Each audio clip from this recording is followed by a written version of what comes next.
6 মাসের মধ্যে গেল সপ্তাহে সর্বনিম্ন দৈনিক লেনদেন দেখল ঢাকার পুঁজিবাজার। যদিও বেড়েছে বাজার মূলধন ও প্রধান সূচক। এ সময় তালিকাভুক্ত 21 খাতের মধ্যে 12টিতেই কমেছে দৈনিক গড় লেনদেন। সপ্তাহ জুড়ে দাম বৃদ্ধিতে আধিপত্য ছিল জেট ক্যাটাগরির কোম্পানির। সব মিলিয়ে সপ্তাহ ব্যবধানে শেয়ার শূন্য বিও অ্যাকাউন্টের সংখ্যা বেড়েছে 2000-এর বেশি। চলতি বছরে 22 জুন ঢাকার পুঁজিবাজারে লেনদেন হয়েছিল 271 কোটি 70 লাখ টাকা। এরপর উত্থান পতনের সময় পার করলেও গেল সপ্তাহের প্রথম দিন তার থেকেও কম লেনদেন হয়েছে ডিএসসিতে। লেনদেন হয়েছে 267 কোটি 70 লাখ টাকা। যদিও পরের 4 দিনও ওঠানামার মধ্যে শেষ কার্যদিবস হাতবদল হয় 463 কোটি 76 লাখ টাকা শেয়ার।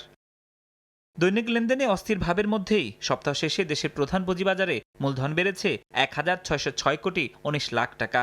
প্রধান সূচকে যোগ হয়েছে 77.26 পয়েন্ট। বিনিয়োগের ক্ষেত্রে কোম্পানি বাছাইয়ে গেল সপ্তাহ জেট ক্যাটাগরির প্রতিষ্ঠানই ছিল এগিয়ে। দাম বৃদ্ধিতে শীর্ষ 10 কোম্পানির মধ্যে 6টি ছিল এই ক্যাটাগরির। যদিও এর আগের 2 সপ্তাহে 10টির মধ্যে 8টি ও 10টি ছিল জেট ক্যাটাগরির কোম্পানির দখলে। ফরহাদুর রহমান, সময় সংবাদ, ঢাকা।